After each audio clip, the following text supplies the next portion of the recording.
I am continuing my reading. What I'm doing in this series is to read through the entire standard works of the Church of Jesus Christ of Latter-day Saints.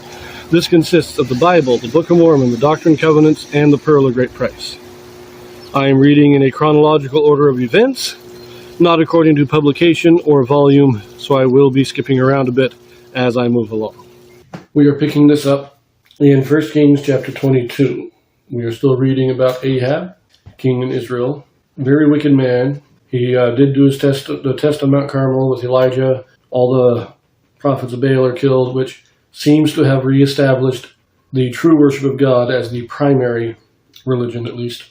But Ahab gets, he doesn't like Elijah. He does get his one victory over Syria, and then he commits his final evil in murdering Naboth in order to take his vineyard. That's what we've read. We're picking this up in chapter 22. This will also give us some information about old Jehoshaphat, king in Judah. Because remember, these two men, Jehoshaphat became king in the 4th year of Ahab. And for 18 years, they're both king at the same time.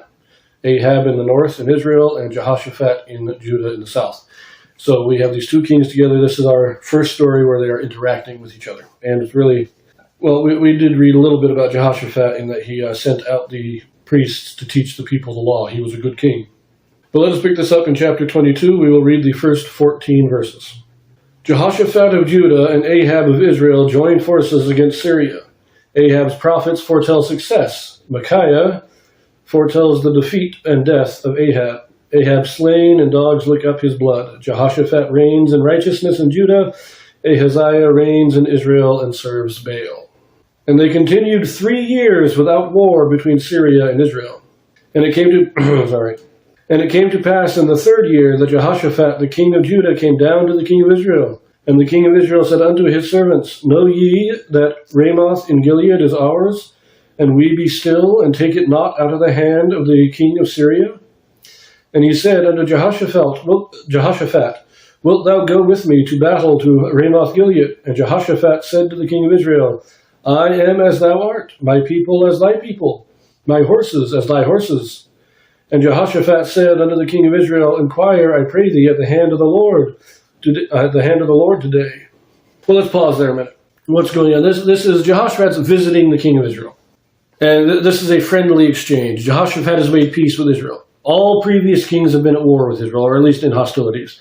Jehoshaphat has made peace with Israel. And now, having defeated Israel in battle, we've got 3 years where there's no war, and now Ahab saying, wait a minute, Israel took the city of Ramoth Gilead from us. Now, Ramoth Gilead is east of the Jordan River, just south of Syria. And so he's saying, hey, let's go take it back.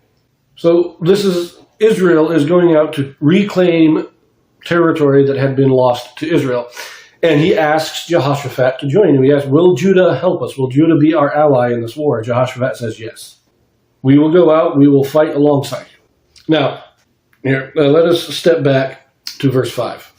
And Jehoshaphat said unto the king of Israel, Inquire, I pray thee, at the hand of the Lord today. Then the king of Israel gathered the prophets together, about 400 men, and said unto them, Shall I go against Ramoth Gilead to battle, or shall I forbear?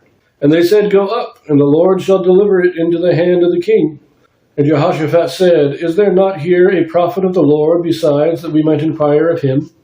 And the king of Israel said unto Jehoshaphat, There is yet one man, Micaiah the son of Imlah, by whom we may inquire of the Lord, but I hate him, for he doth not prophesy good concerning me, but evil. And Jehoshaphat said, Let not the king say so. So what's going on here? This is fun. So as I said, it seems that the worship of God has been reestablished as the primary worship, or at least they are following the law of Moses. Whether they're actually worshiping God in their sacrifices and everything, I don't know. But the law of Moses is being enforced. At least maybe not in the sacrifices, but in the civil law. But he says, let's go inquire of the Lord.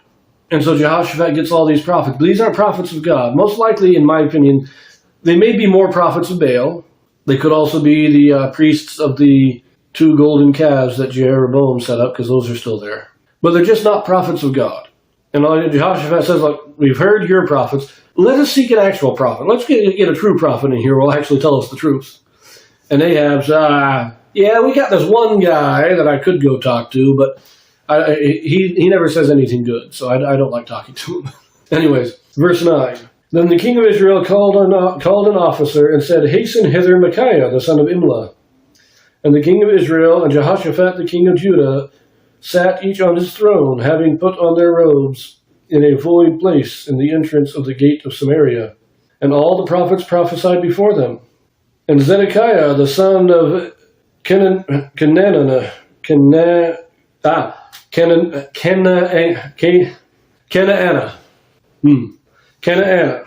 made him horns of iron, and he said, Thus saith the Lord, with these shalt thou push the Syrians, until thou have consumed them.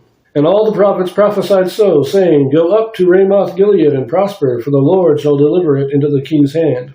And the messenger that was gone to call Micaiah spake unto him, saying, Behold now, the words of the prophets declare good unto the king with one mouth. Let thy word, I pray thee, be like the word of one of them, and speak that which is good.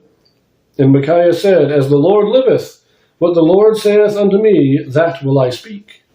Now we're going to leave it there. It's the end of a paragraph. And I like this. This is fun. Ahab sets up his throne. He sets up a throne at the gate of the city so he can have these 400 prophets, false prophets, prophesying all these good things. One guy builds themselves these iron horns and demonstrates how Ahab is going to win the battle. But the servant goes to Micaiah and he says, okay, look, the king is calling you to hear what you have to say, but please just tell him what everybody else is telling him because we want to keep him happy. And Micaiah says, well, look, if God has something good to say, I'll say something good. Otherwise, I got to say what God tells me to. Now, as it says, in a void place. This is a threshing floor. In other words, just outside the gates where people would do the threshing of the wheat, then that's where they're setting this up. But I just like this, that all the people are trying to they're trying to be the yes man. And they're trying to convince Micaiah, who is a true prophet, to be a yes man too. And Micaiah is just not doing it. He's saying, look, what God tells me to say, I'll say. Anyways, we will pick this up. We're actually going to swing to 2 Chronicles next and read a parallel account. And then we will return to finish out 1 Kings, or this chapter of 1 Kings. So we'll see you there.